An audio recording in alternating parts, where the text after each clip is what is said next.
ibu itu ya maksudnya. Assalamualaikum. Waalaikumsalam. Selamat pagi anak-anak. Pagi Bu. Masih pada semangat? Habis pelajaran apa tadi? Bahasa Sunda Bu. Gurunya siapa Pak? Pak Fuadia. Oke. HM-nya siapa di sini? Sawa. Agung. Sama wakilnya. Oke. Agung boleh silakan dipimpin dulu doa ya sambil Siap, saya Bu. menyiapkan. Baik teman-teman semua, mohon perhatian. Sebelum kita belajar pada pagi hari ini, alangkah baiknya kita berdoa. Berdoa menurut kepercayaan masing-masing, berdoa dalam hati dimulai. Berdoa selesai. Beri salam. Assalamualaikum warahmatullahi wabarakatuh. Baik, waalaikumsalam warahmatullahi wabarakatuh. Gimana kabarnya anak-anak? Alhamdulillah baik Bu. Alhamdulillah. Ada yang tidak hadir hari ini? Hadir semua ya? Oh, ada yang nggak hadir. Ada. Siapa? Intan Bu nggak hadir. Oh, Intan kenapa? Intan sakit. Oh, sakit. Terus Nazwa Maharani izin Bu, izin ke Dufan. Oke, ya semoga yang sakit segera disembuhkan ya. Dan Nazwa semoga lancar ya di depannya. Amin. Oke, baik anak-anak. Minggu kemarin kita sudah belajar mengenai badan usaha ya. Ada apa aja? BUMN, BUMD, BUMD. Ya, BUMN, BUMS, dan BUMD. Ada yang masih ingat nggak bedanya apa? Kalau misalnya BUMN mas, seingat saya itu dikelolanya sama negara bukan misalnya. Kalau BUMS itu sama apa? Sama swasta. BUMD sama daerah. Betul sekali. Boleh tepuk tangan untuk saya. Nah, anak-anak, selain badan usaha milik negara, milik swasta, dan juga milik daerah, kita juga ada badan usaha lain yang dinamakan dengan koperasi. Kenapa kita penting untuk belajar mengenai koperasi? Karena koperasi itu merupakan tiang utama dari perekonomian di Indonesia yang mengajarkan tentang asas kekeluargaan dan juga kesejahteraan masyarakat. Jadi koperasi ini tidak hanya berfokus pada modal atau keuntungannya saja. Gitu.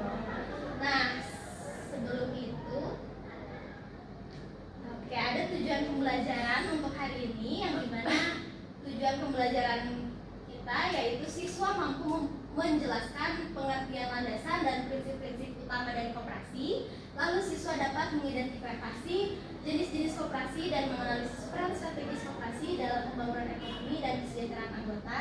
Lalu siswa juga dapat menerapkan prinsip koperasi dalam simulasi pengelolaan atau operasional koperasi sekolah. Yang terakhir, siswa memiliki sikap demokratis, jujur, tanggung jawab, serta menghargai semangat gotong royong dan kekeluargaan dalam berorganisasi. Lanjut. Nah, apa itu koperasi? Ada yang sudah tahu atau sudah pernah dengar apa itu koperasi? Badan usaha bukan Bu? Badan usaha. Ada lagi? Kantin. Kantin, betul. Ada Organisasi bukan Bu? organisasi bisa. Agung mau jawab? Badan hukum, badan Oke, hukum. betul ya yang disebutkan Silva, Nazwa, Salwa, dan juga Agung, betul semua ya. Jadi koperasi itu secara singkat adalah badan usaha yang berbadan hukum gitu, yang memiliki badan hukum, yang dimana digerakkan oleh segelintir orang dan beberapa anggotanya seperti itu. Untuk penjelasan lebih lanjutnya, nah koperasi adalah badan usaha yang beranggotakan orang seorang atau badan hukum yang melandaskan kegiatannya berdasarkan prinsip koperasi sekaligus sebagai gerakan ekonomi rakyat yang berdasarkan atas asas kekeluargaan. Seperti itu anak-anak. Nah, koperasi ini dilandasi oleh 3 landasan. Yang pertama itu ada landasan ideal atau landasan ideologi, yang dimana nilai-nilai Pancasila itu diterapkan pada koperasi gitu. Jadi dari nilai-nilai Pancasila seperti gotong royongnya, terus kemanusiaannya itu ada dalam koperasi. Lalu yang kedua itu ada landasan struktural, yang dimana pada Undang-Undang Dasar 1945 pasal 33 ayat 1 itu menyebutkan bahwa perekonomian di Indonesia itu dibangun berdasarkan atas asas kekeluargaan, yang dimana ini sangat menjunjung tinggi gitu ya prinsip dari koperasi itu sendiri. Nah, yang terakhir itu ada landasan mental. Jadi sebagai anggota koperasi kita itu diajarkan untuk setia kawan dan memiliki kesadaran pribadi. Gitu. Sampai sini paham? Paham Bu. Oke, kita lanjut. Nah, selanjutnya ada prinsip koperasi. koperasi ini ada 7. Yang pertama itu keanggotaan bersifat sukarela dan terbuka. Jadi kalau kalian ingin bergabung pada sebuah koperasi, itu tidak ada unsur paksaan. Siapapun boleh bergabung, umur berapapun boleh bergabung gitu. Nah, lalu yang kedua itu pengelolaan dilakukan secara demokratis. Di koperasi ini ada yang namanya RAT ya anak-anak, nanti akan saya jelaskan di slide selanjutnya. Nah, jadi koperasi ini dilakukan secara demokratis, yang dimana keputusan tertinggi itu terdapat pada tangan anggota gitu. Jadi anggota yang berhak untuk memutuskan dan mengatur aturan gitu. Nah, yang ketiga itu pembagian sisa hasil usaha. Kalau anak-anak belum tahu sisa hasil usaha itu kayak cashbacknya lagi. Kalau kita lagi belanja terus dapat cashback. Nah, sisa hasil usaha di koperasi kurang lebih seperti itu. Jadi dia itu ada laba terakhirnya gitu. Kalau kita memberi modal, terakhirnya juga kita mendapatkan sesuatu seperti itu. Nah, pembagian SHU ini dilakukan secara adil dan transparan. Jadi tidak sesuai dengan modal atau balas jasa, tapi gimana dari besar usaha setiap anggota yang dikeluarkan. Jadi semisal Salwa di koperasi punya jasa yang sangat besar, SHU-nya juga bisa besar. Tapi Agung ini misalnya leha-leha gitu, contoh ya. Contohnya itu leha-leha. Waktu di koperasi, nah itu SHU-nya bisa jadi kecil gitu. Nah, yang keempat, pemberian balas jasa yang terbatas terhadap modal. Jadi modal ini tidak menentukan seberapa banyak atau seberapa besar hasil yang akan kita dapat nanti, tapi gimana dari jasa kita terhadap koperasi itu gitu. Karena tadi ya asasnya kekeluargaan. Nah, yang kelima itu kemandirian. Jadi koperasi ini dibangun atas dasar kekeluargaan dan sama anggotanya gitu. Jadi dia tidak bergantung pada perusahaan lain ataupun ya betul PT-PT lain gitu. Nah, yang keenam itu pendidikan perkoperasian. Kalau anak-anak bergabung ke dalam sebuah koperasi, itu nanti akan ada yang namanya pendidikan, baik itu dari pendidikan dasar, pendidikan menengah atau pendidikan khusus, yang dimana nantinya itu akan dijalankan bersama dengan pengurus dan juga anggotanya. Nah, yang terakhir itu ada kerjasama antar koperasi. Koperasi di kita kan banyak ya, ada koperasi daerah, ada koperasi sekolah yang kayak kantin di bawah, terus ada koperasi mahasiswa. Nah, itu bisa bekerja sama satu sama lain. Paham sampai sini? Paham, Ibu. Oke, bisa saya lanjut? Bisa. Paham. Oke, selanjutnya ada fungsi dan peran. Ada yang mau membacakan fungsi dan peran? Fungsinya dulu deh. Siapa yang mau bacain? Silva, Silva, boleh Silva. fungsi dari koperasi yang pertama itu membangun dan mengembangkan potensi dan kemampuan ekonomi anggota. Yang kedua, berperan serta secara aktif dalam upaya mempertinggi kualitas kehidupan masyarakat dan manusia. Yang ketiga, memperkokoh perekonomian rakyat. Dan yang keempat, berusaha untuk mewujudkan dan mengembangkan perekonomian nasional. Oke, bagus. Selanjutnya, yang peran ada yang mau dibacain? Saya, Bu. Boleh, Salwa. Untuk peran dari koperasi sendiri, yang pertama menciptakan demokrasi ekonomi dengan menetapkan atau menekankan peran aktif masyarakat. Yang kedua, mengurangi tingkat pengangguran dan mengembangkan kegiatan usaha masyarakat. Yang ketiga, meningkatkan pendidikan dan keterampilan anggota. Dan yang terakhir, membantu pemerintah meningkatkan kesejahteraan rakyat. Oke, boleh tepuk tangan dulu ya untuk Silva dan Salwa. Betul ya, jadi fungsi dan peran yang ada di sini dan ada di koperasi itu patut dicontoh dan harus kita pahami baik-baik gitu ya, agar koperasi tersebut bisa berjalan dengan efektif dan efisien. Nah, setelah kita belajar mengenai landasan, prinsip, fungsi dan peran, selanjutnya itu ada jenis-jenis koperasi. Kalian ada yang familiar gak di antara kelima koperasi ini? Ada yang suka berkunjung atau sudah tahu gitu? Konsumsi. Iya, betul, kayak yang di kantin. Agung pernah ke koperasi produksi nggak? Oke, kalau koperasi simpan pinjam? Oke. Pernahnya yang konsumsi. Oh iya. Baik, saya izin jelaskan. Jadi koperasi produksi ini kurang lebih dia menyediakan dan menghasilkan suatu barang atau jasa. Contohnya itu kayak koperasi kopi. Koperasi kopi itu dia dari sama anggotanya itu menanam kopinya sendiri, terus mengelola kopinya sendiri, mendistribusikan kopinya sendiri, itu jadi dia menghasilkan barang gitu ya, dimana kopi itu nanti bisa disebarluaskan dan bisa dijual gitu. Lalu yang kedua, nah ini familiar banget ya, koperasi konsumsi. Kayak yang di bawah, siapa yang suka jajan di bawah? Aku. Oke, jajan apa kalian? Sama es krim. Seblak sama es krim ya. Iya, biasanya harganya lebih murah nggak sih daripada di supermarket? Iya. Murah ya? Murah. Iya betul lah. Jadi koperasi konsumsi ini dia menyediakan barang-barang kebutuhan pokok untuk anggota atau untuk masyarakat seperti itu. Nah, koperasi jasa itu adalah koperasi yang non layanan simpan pinjam gitu. Jadi dia menyediakan jasa-jasa yang dimana kayak koperasi listrik gitu. Jadi siapapun yang ingin membayar jasanya itu bisa ke koperasi jasa. Jadi pembayarannya pun lebih murah ya, kayak di koperasi konsumsi, kayak kantin itu lebih murah daripada di supermarket. Begitupun dengan jasa itu dia lebih murah daripada di perusahaan-perusahaan lain. Nah, yang keempat itu ada koperasi simpan pinjam. Betul kata Salwa tadi, ini 11-12 kayak bank, cuma versi bunganya itu lebih rendah karena dia emang berfokus pada kekeluargaan gitu, untuk kesejahteraan masyarakat seperti itu. Nah, yang terakhir itu ada koperasi. Oke, boleh dilanjut.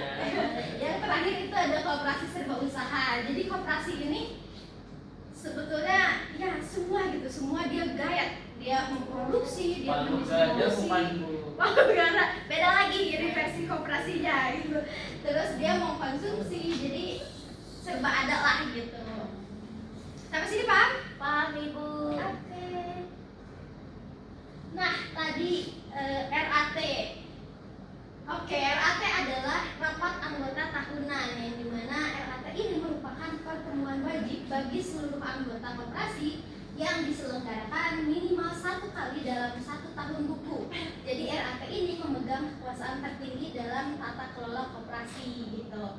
Nah, dalam RAT ini kayak rapat-rapat yang lain, dia juga memerlukan partisipasi aktif dari anggotanya.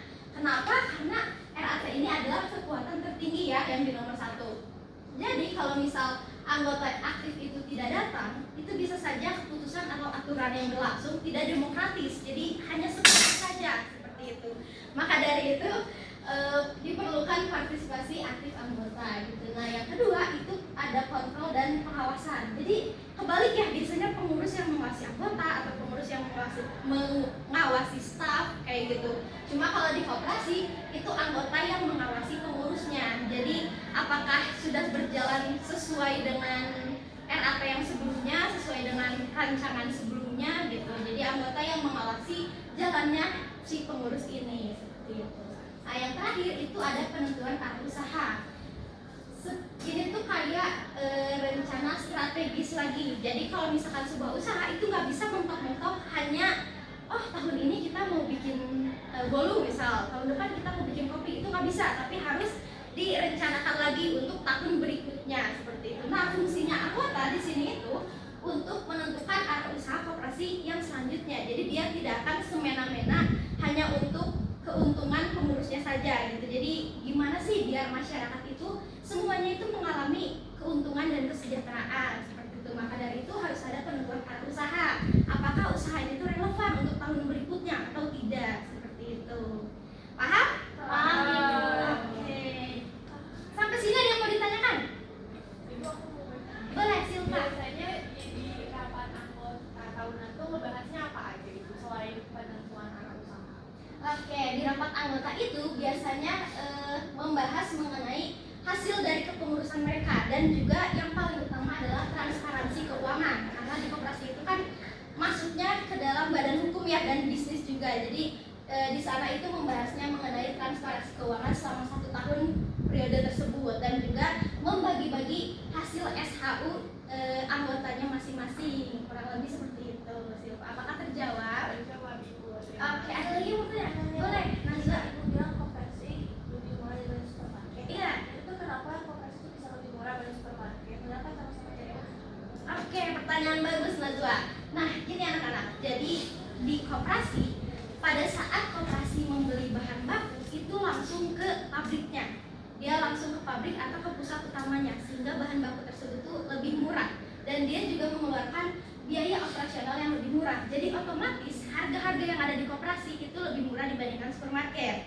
Nah, kalau kita bertanya-tanya gitu ya, mengapa koperasi itu kan sepertinya kayak jarang ada yang beli, tapi kok bisa lebih murah, sementara supermarket tuh sering banget tuh banyak yang beli. Tapi supermarket itu dia mengeluarkan biaya operasional yang tinggi. Jadi walaupun banyak pembelian, banyak masukan, itu dia harus membayar sewa lokasi, harus membayar gaji karyawan, terus membayar kebutuhan operasionalnya dari koperasi, dari supermarket, maaf.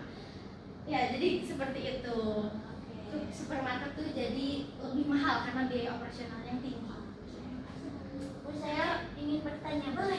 Kan tadi itu dijelasin ya Bu mengenai jenis koperasi, terus ada koperasi konsumsi. Ya. Nah, ibu saya tuh sama ibu-ibu yang lain itu tuh kayak punya semacam koperasi gitu loh Bu, yang tapi untuk kayak sembako kayak gitu. Apakah kayak yang dilakukan ibu saya dan ibu-ibu di desa saya itu termasuk koperasi konsumsi juga atau bukan?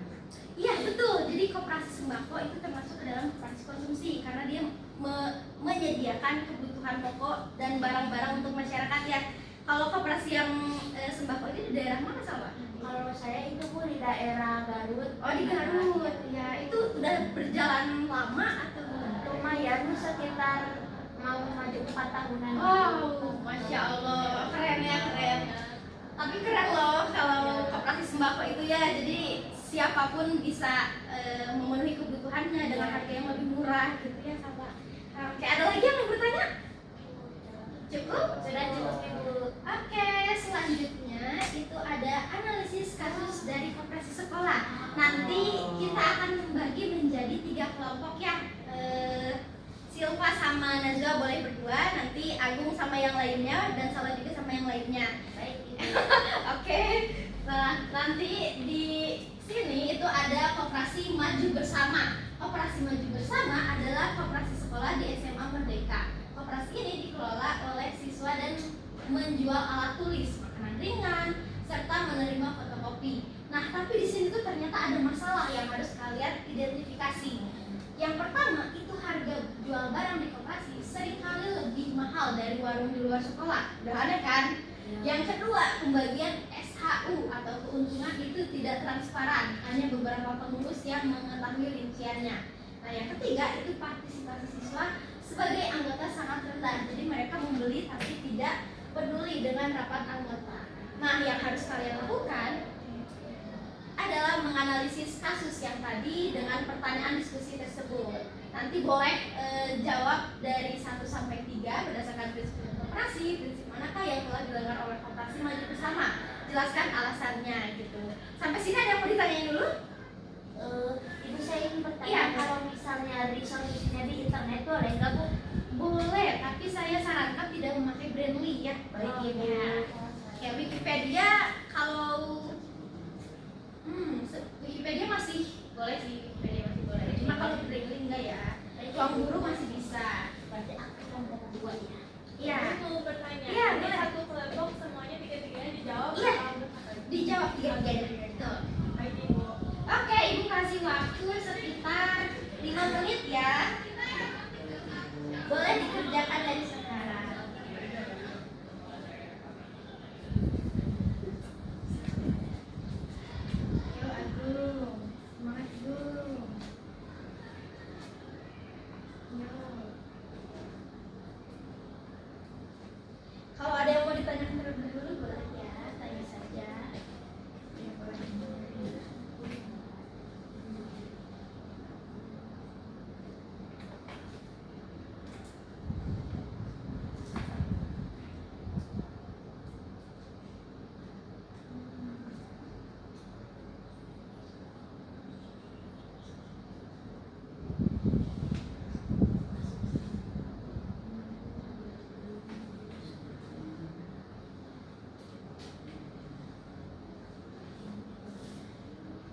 Ibu jelaskan setelah kalian selesai ya. Baik Ibu. Aduh, itu teman aku mama kaget dari orang belum bangun.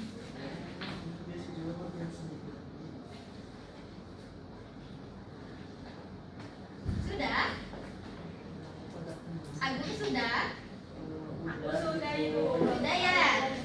Sudah beres semua ya? Iya udah. Salwa sudah? Sudah. Oke, Bu. Sudah? Iya. Ibu ini pesawat keren banget ibu. Nah, karena kalian pada sudah selesai dan waktunya juga sudah habis ya, sudah 5 menit. Maka dari itu, setiap perwakilan dari kelompoknya boleh maju untuk membacakan atau mempresentasikan hasil dari analisis diskusi kalian.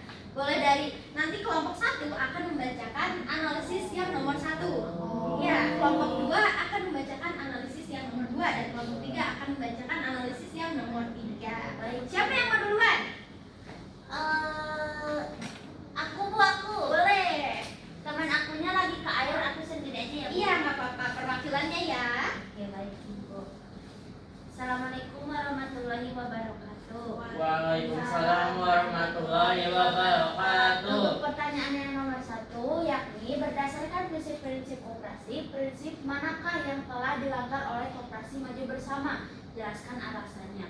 Jawabannya dari diskusi kelompok tadi, prinsip yang dilanggar oleh koperasi bersama itu melanggar prinsip pengelolaan demokrasi. Kenapa? Karena kurangnya transparansi SHU dan prinsip pembagian SHU yang adil karena harga jual yang tidak kompetitif atau lebih mahal Ibu daripada yang lainnya dan mengurangi jasa dan juga insentif anggotanya. Oke, boleh tepuk tangan dulu. Assalamualaikum. Terima kasih banyak Salwa. Sama-sama, Ibu. Ya.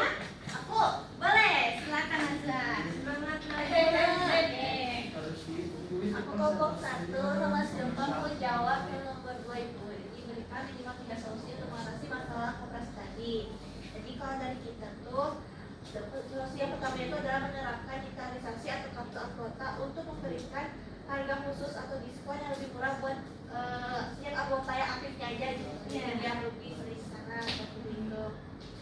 Terus melakukan transparansi keuangan sederhana atau informasi secara rutin. Terus yang terakhir itu mengadakan program kewirausahaan untuk meningkatkan relevansi dan partisipasi si Anggota. Oke, boleh tepuk tangan. Yeay. Terima kasih banyak Azza, kelompok 1. Terakhir kelompoknya Agung, silakan. Ini susah. Salah sih.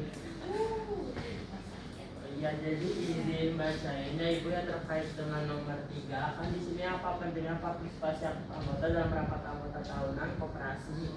Nah, jadi pentingnya partisipasi anggota ini sangat penting karena rapat anggota tahunan itu merupakan kekuatan tertinggi yang menentukan arah usaha serta menjadi forum wajib bagi anggota untuk melakukan kontrol dan juga pengawasan terhadap kinerja pengurus dan badan pengawas. Nah, mungkin kayak gitu Ibu jawabannya. Oke, terima kasih banyak Agung. Boleh tepuk tangan. Iya betul, tadi yang sudah disebutkan oleh kelompok 1, kelompok 2, dan kelompok 3 itu betul ya. Dan kerja bagus juga karena kalian sudah menganalisis studi kasusnya dengan sangat baik. Sampai sini ada yang mau ditanyakan terlebih dahulu?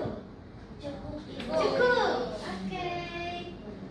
Nah, kesimpulan untuk pembelajaran hari ini, jadi koperasi itu adalah badan usaha yang fundamental bagi perekonomian rakyat, didirikan berdasarkan asas kekeluargaan dengan tujuan utama menyejahterakan para anggotanya. Jadi struktur kekuasaan tertinggi adalah apa tadi? Anggota. Rapat anggota tahunan. Betul. Yang menjamin koperasi dikelola secara demokratis melalui prinsip satu anggota satu suara. Keuntungan yang dihasilkan yang disebut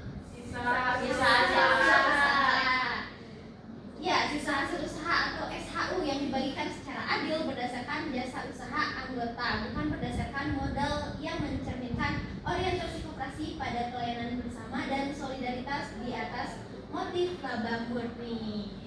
Gitu materi kita tentang koperasi hari ini. Sudah. Jadi aku ke koperasi yuk. Boleh nanti ini kalian bergabung ke koperasi sekolah yang di kantin yang di bawah itu bisa, soalnya bukanya itu setiap hari. Oke, untuk next pertemuan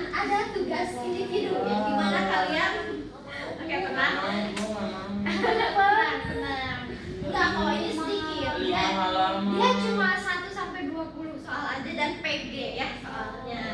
Jadi esai, mohon maaf. Salah baca. Oke, jadi nanti kalian minggu depan mengerjakan soal esai dari buku paket halaman 50 sampai dengan 54. Dikumpulkan di minggu depan ya.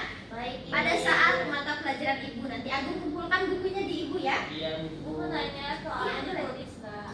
Soalnya nggak usah, kalian langsung tulis jawabannya aja.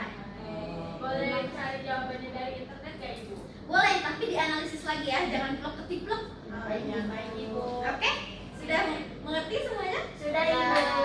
Oke. Baik, karena pembelajaran sudah selesai dan selanjutnya ada jam istirahat ya. Ibu juga pengen makan siang. Sudah cukup dipahami untuk materi hari ini dan juga tugasnya jangan lupa dikerjakan. Kalian semangat terus, jangan lupa jaga kesehatan ya karena sedang musim hujan. Gitu. Baik, Ibu. Sekian dari Ibu. Wassalamualaikum warahmatullahi wabarakatuh. Waalaikumsalam warahmatullahi wabarakatuh.